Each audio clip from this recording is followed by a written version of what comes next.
Hello दोस्तों, आपका स्वागत है आज के इस नए वीडियो में।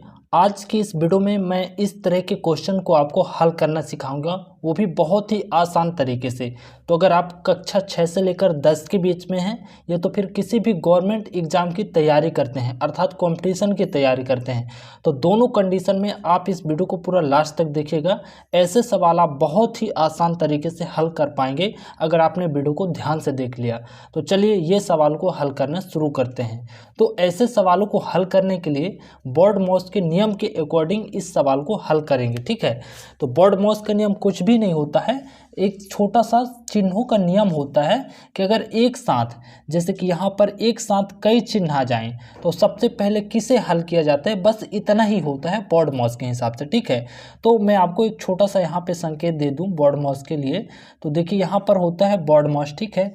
तो यहाँ पे लिखूँगा बर्ड मास, ठीक है। इसके अकॉर्डिंग जो है सबसे पहले ब्रैकेट को हल किया जाता है और इसके बाद में ऑफ को हल किया जाता है। ब्रैकेट का मतलब होता है कोष्टक, तो कोष्टक अगर कहीं पे सवाल में आ गया तो सबसे पहले कोष्टक को हल करेंगे और इसके बाद में फिर ऑफ का मतलब होता है काके की, जैसे यहाँ पर का लिखा हुआ है, का लिखा हुआ है, तो ब्रैकेट के बाद में का को हल किया जाता है। फिर डी से होता है डिवीज़न, जिसका मतलब होता है भाग करना। तो अगर कहीं पे डी मतलब भाग बना हुआ है तो वहाँ पे भाग करना है, जैसे यहाँ पे बना हुआ है। इसके बाद में फिर होता है एम से होता है मल्टीप्लिकेशन, मतलब वहाँ पे आपको गुणे का चिन्ह लगा हो तो गुणा करना होता है। और फिर लास्ट में यहाँ पर ए से होता है एडिशन, जिसका मतलब होता है जोड़। और सबसे लास्ट में होता है सब्सट्रैक्शन, जिसका मतलब होता है घटाना करना, ठीक है। तो इस तरह से ये होता है बर्डमॉस का नियम। अब चलिए वीडियो को शुरू करते हैं। इस क्वेश्चन में आपको इसे नियम के अकॉर्डिंग सवाल को हल करना है। तो देखिए यहाँ पर कई चीज़ें हमारे सामने दी हुई हैं। तो सबसे पहले देखिए यहाँ पर का को हल किया जाएगा बर्डमॉस के हिसाब से। तो का में का वाले पार्टों को अलग कर लेते हैं। तो देखिए यहाँ पर इतना सा भाग जो है का वाला दिया हुआ है और यहाँ पे भी इतना सा भाग किसका वाला है, का वाला है। तो सबसे पहले इसे ही हल कर लेते हैं। तो ये जो 9 है ना, तो सबसे पहले यहाँ पर 9 को अलग लिख देंगे और घटाने का चिन्ह लगा देना है और सबसे पहले इसे हल करेंगे। तो देखिए ये एक मिश्र भिन्न है, मिश्रित भिन्न है, तो सबसे पहले इसे साधारण भिन्न में बदल लेंगे। तो 11 का गुणा 3 में करेंगे तो 33 आ जाएगा और 33 में इस 3 को जोड़ देंगे तो टोटल कितना हो जाएगा, 36 हो जाएगा।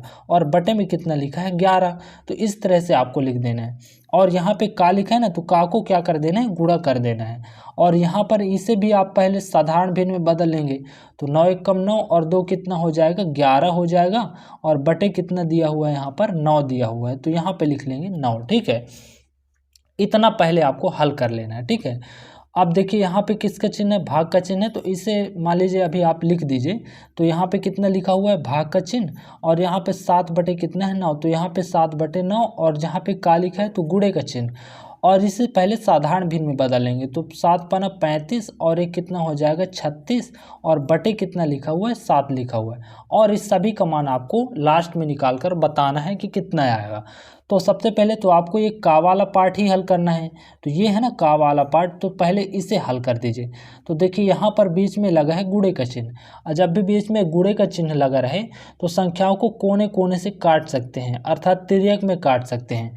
तो देखिए यहाँ पे 11 से 11 कैंसिल हो जाएगा और यहाँ पे 9 एकम 9 और 9 चौके कितना हो जाएगा, 36 हो जाएगा, ठीक है।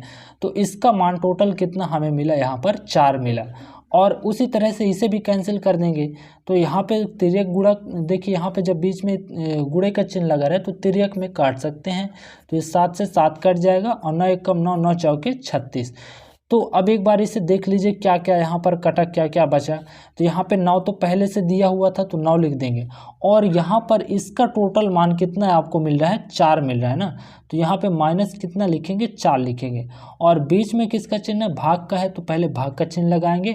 और इतने का टोटल का मान आपको कितना मिला, 4 मिला, तो 4 लिख लेंगे।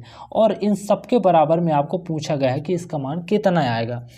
अब यहाँ पर आपके पास 2 चिन्ह बचे हैं, एक भाग का है और एक घटाने का है। तो यहाँ पे सबसे पहले क्या हल करेंगे, तो सबसे पहले आपको भाग करना होगा और लास्ट में क्या करना होता है, घटाना करना होता है। तो देखिए यहाँ पे 4 भागे 4, पहले इतना सा हल करेंगे। तो 4 में अगर 4 का भाग करेंगे तो कितना आता है, 1 आएगा, ठीक है। और इसके पहले कितना लिखा हुआ है, -9, तो 9 लिख देंगे। और यहाँ पे बराबर में आपसे पूछा गया है तो अब आप क्या करेंगे, यहाँ पर आपको 9 में से 1 घटा देना है। 9 में से कितना करेंगे, 1 घटाएंगे। तो अगर आप यहाँ पे 9 माइनस कितना करेंगे, 1 करेंगे, और आपसे पूछा गया था कि इसका मान कितना होगा, तो यहाँ पे टोटल कितना होगा, 8 होगा। तो इस तरह से यही इस क्वेश्चन मार्क का क्या होगा, आंसर होगा, जो कि कितना निकल के आया है, 8 निकल के आया है। तो इसी तरह से आपको क्वेश्चन को हल करना है, ठीक है। मैं उम्मीद करता हूँ कि क्वेश्चन आपको ज़रूर समझ में आया। अगर क्वेश्चन समझ में आ गया है तो वीडियो को लाइक कर दीजिएगा और चैनल को सब्सक्राइब कर लीजिएगा। Thank you for watching.